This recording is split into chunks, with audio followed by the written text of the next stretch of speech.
अस्सलाम वालेकुम and welcome to another video. आज की वीडियो में हम बात करेंगे एलोवेरा प्लांट की कि कैसे हम गर्मियों के मौसम में इस पौधे को जो है वो सेव कर सकते हैं, इसे गर्मी से बचा सकते हैं। ऐसा कौन सा फर्टिलाइज़र है जो इस प्लांट के लिए बहुत बेस्ट है, ठीक है जी। इसके अलावा इसको कितने टेम्परेचर पे रखना चाहिए, क्या इसको धूप में रखना चाहिए या इसको छाँव में रखना चाहिए, और कौन सा फर्टिलाइज़र जो है वो हम इसको अच्छे तरीके से दे सकते हैं। तो सबसे पहली बात, गर्मियाँ हों या सर्दियाँ हों, ये प्लांट जो है ये सनलाइट में ही ग्रो करता है, ठीक है। ये 28 से 35 डिग्री सेंटीग्रेड जो टेम्परेचर है इसके ऊपर जो है वो ग्रो करता है। चंद दिनों पहले मेरे जो एलोवेरा प्लांट थे, इसके जो लीव्स थे ये बहुत ज़्यादा ब्राउन हो चुके थे। मैंने क्या किया, मैंने इनको काटा। जब मैंने इनको काटा तो ऑटोमेटिकली इनके जो पत्ते थे वो ग्रीन निकलना शुरू हो गए। उसकी एक रीज़न थी। उसकी रीज़न आप देख सकते हैं कि इसकी जो मिट्टी है वो कुछ ख़ास गीली नहीं है और ना ही वो कुछ ख़ास खुश्क है, ठीक है। आपने हमेशा इसको वाटर तब डालना है जब इसको पानी की ज़रूरत होगी। एक मर्तबा इसका पौधा जो है वो खुश्क होगा, इसकी मिट्टी खुश्क होगी, फिर अगेन आप इसको वाटर देंगे, ठीक है। ओवर वाटरिंग से भी सम टाइम क्या होता है, आपके पत्ते जो हैं वो नीचे से गलना शुरू हो जाते हैं, ठीक है जी, और आपकी एलोवेरा जो है वो ख़राब होती है। नंबर 2 कि आपने जब भी पत्ते किसी को उतारना है, आपने इसकी बेसमेंट से पत्ते को उतारना है।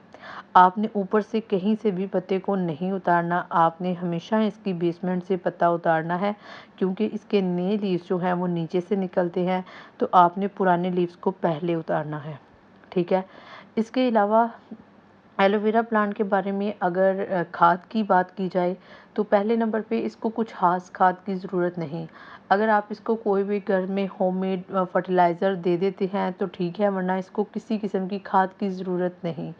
मगर अगर आपके जो प्लांट हैं वो बिल्कुल ग्रो नहीं करता, न्यू पल्प्स नहीं बनाता, पत्ते नहीं निकलते या किसी किस्म की भी कोई आपको शिकायत है, तो आपने क्या करना है, आपने एक मिलती है वर्मी कंपोजिट।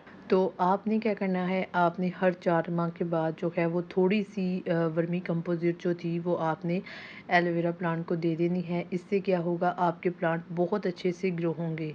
अच्छा जी, एक और बात, जो अक्सर हमारा जो न प्लांट है ये ब्राउन हो जाते हैं, उसकी रीज़न ये भी है कि सम टाइम हम इन्हें पानी जो है वो बहुत ज़्यादा देते हैं, जिससे प्लांट्स के जो पत्ते हैं वो गलना-सड़ना शुरू हो जाते हैं।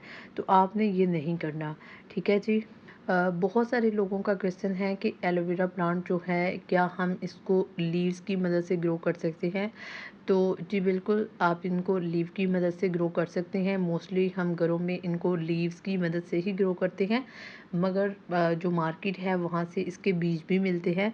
आप इनको बीज से भी बड़ी इजीली ग्रो कर सकते हैं। आपका प्लांट जो है वो 3 से 4 साल में जो है वो मैच्योर होगा।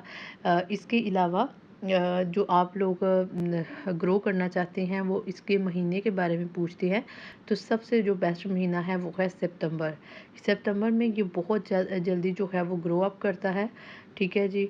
तो अगर आप इसको सनलाइट में नहीं रखते तो इसकी जो जेल है वो थोड़ी सी लेसी लेसी होगी, वो इतनी ज़बरदस्त नहीं होगी एज़ कम्पेयर टू वो प्लांट जो सूरज में होते हैं, ठीक है जी। आप मेरे प्लांट दे सकते हैं। मैंने सारे के सारे जो प्लांट्स थे वो लीव्स की मदद से उगाए हैं, और एक प्लांट से ही मैंने इतने सारे प्लांट्स जो हैं वो ग्रो करवाए हैं। तकरीबन 8 से 10 जो हैं वो मैंने इससे ग्रो करवाए हैं। तो मुझे उम्मीद है कि आपको वीडियो अच्छी लगी होगी। अगर वीडियो अच्छी लगी हो तो वीडियो को लाइक, शेयर और कमेंट ज़रूर कीजिए। मिलते हैं किसी नेक्स्ट वीडियो में, तब तक अल्लाह हाफ़िज़।